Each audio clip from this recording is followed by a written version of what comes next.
بسم اللہ الرحمن الرحیم قال النبی صلی اللہ علیہ وسلم من کذب علی متعمدا فلیتبوع مقعدہ من النار۔ اللہ کے نبی صلی اللہ علیہ وسلم کا فرمان ہے، جو شخص جان بوجھ کر مجھ پر جھوٹ باندھے، میری طرف جھوٹی بات کی نسبت کرے، اللہ کے نبی فرماتے ہیں اسے چاہیے کہ وہ اپنا ٹھکانہ جہنم میں بنا لے۔ یاد رکھنا، ایک ہے صرف جھوٹ باندھنا، جھوٹ بولنا، یہ بہت بڑا گناہ ہے، کبیرہ گناہوں میں سے ایک کبیرہ گناہ ہے۔ لیکن پھر ایسا جھوٹ باندھنا جس کی نسبت اللہ کے نبی صلی اللہ علیہ وسلم کی طرف کرنا، حالانکہ اللہ کے نبی صلی اللہ علیہ وسلم نے وہ بات نہیں کی، لیکن یہ اللہ کے نبی کی طرف نسبت کر کے اس کو بیان کرتا ہے، تو یقیناً یہ بہت بڑا گناہ کر رہا ہے۔ تو اللہ کے نبی فرماتے ہیں اسے چاہیے کہ وہ اپنا ٹھکانہ جہنم میں بنا لے۔ اس لیے جب بھی احادیث مبارکہ کو بیان کیا جائے، امانت اور دیانت کے ساتھ بیان کیا جائے، اس میں خیانت نہیں کرنی چاہیے۔ بسا اوقات حدیث کا مفہوم بیان کیا جاتا ہے، اس میں اگر الفاظ اپنی طرف سے استعمال کیے جاتے ہیں تو اپنی جگہ پر، لیکن خاص طور پر ایسے الفاظ استعمال کرنا جو اللہ کے نبی نے کسی کے بارے میں نہیں کہے اور انہیں بیان کرنا اور پھر جھوٹی نسبت ان کے اللہ کے نبی کی طرف کرنا، یقیناً یہ بہت بڑا گناہ ہے۔ جیسا کہ مثال کے طور پر مرزا محمد علی جہلمی، عام اس نے اصول تو یہ بنایا ہوا ہے کہ جب بھی کوئی عالم کوئی احادیث فضائل کے درجے میں بھی بیان کرتا ہے تو یہ اسے کہانی کہہ کر رد کر دیتا ہے، کیونکہ مقصود عالم کی بات کو رد کرنا ہوتا ہے۔ لیکن جب اپنی باری آتی ہے، کسی پر اعتراض کرنا ہوتا ہے، کسی صحابہ پر بہتان لگانا ہوتا ہے، تو یہی مرزا جہلمی وہ اصول توڑ دیتا ہے اور حدیث ضعیف کا سہارا بھی لیتا ہے اور اس کے ساتھ ساتھ خیانت بھی کرتا ہے۔ مسند احمد میں یہ حدیث ہے کہ سیدنا علی کہتے ہیں کہ ایک دفعہ نبی صلی اللہ علیہ وسلم نے فرمایا کہ تیرا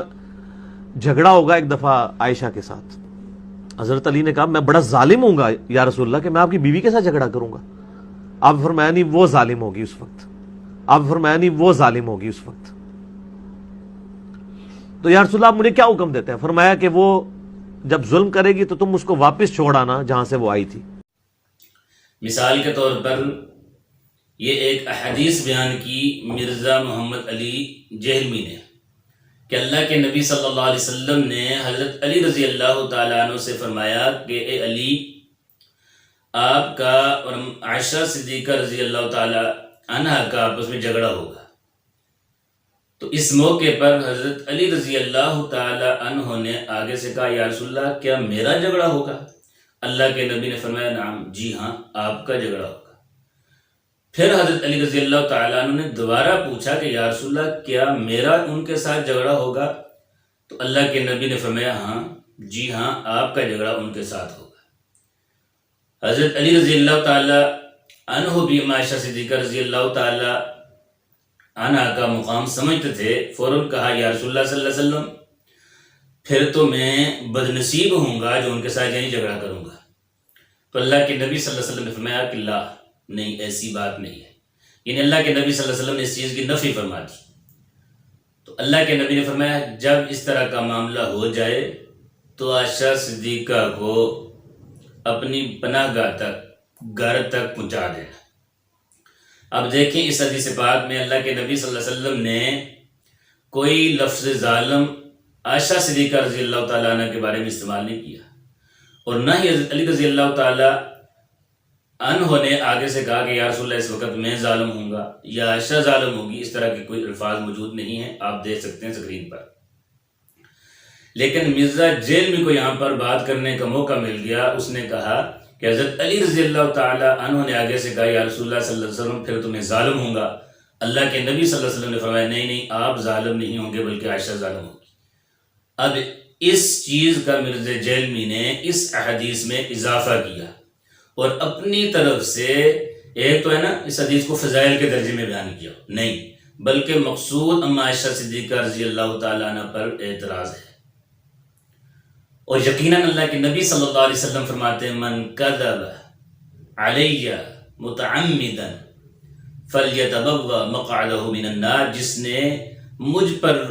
جھوٹ باندھا، میری طرف کسی جھوٹ کی نسبت کی، اسے چاہیے کہ وہ اپنا ٹھکانہ جہنم بنا لے۔ اصل تو یہ تھا کہ مرزا جہلمی کو اس پر توبہ کرنی چاہیے تھی، رجوع کرنا چاہیے تھا، لیکن ابھی تک اس کا بظاہر رجوع کسی بھی قلب میں نہیں آیا۔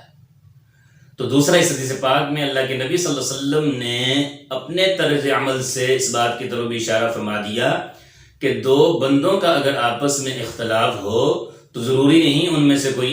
ایک ظالم ہو، ضروری ایسا نہیں ہے، بلکہ بس اوقات دو بندے آپس میں اختلاف کرتے ہیں، دونوں حق پر ہوتے ہیں، جیسا کہ حضرت موسیٰ علیہ السلام اور حضرت ہارون علیہ السلام کا آپس میں اختلاف ہوا، قرآن نے ان کو بیان بھی کیا، لیکن کسی کی طرف میں اور آپ ظلم کی نسبت نہیں کر سکتے۔ اسی طرح بس اوقات صحابہ کا آپس میں اختلاف ہے، لغزش کا ہو جانا ایک طرف سے، وہ اپنی جگہ پر، لیکن میں اور آپ کسی کو ظالم نہیں کہہ سکتے۔ تو اس لیے اس خیانت سے بچنا چاہیے۔ اللہ ہم سب کو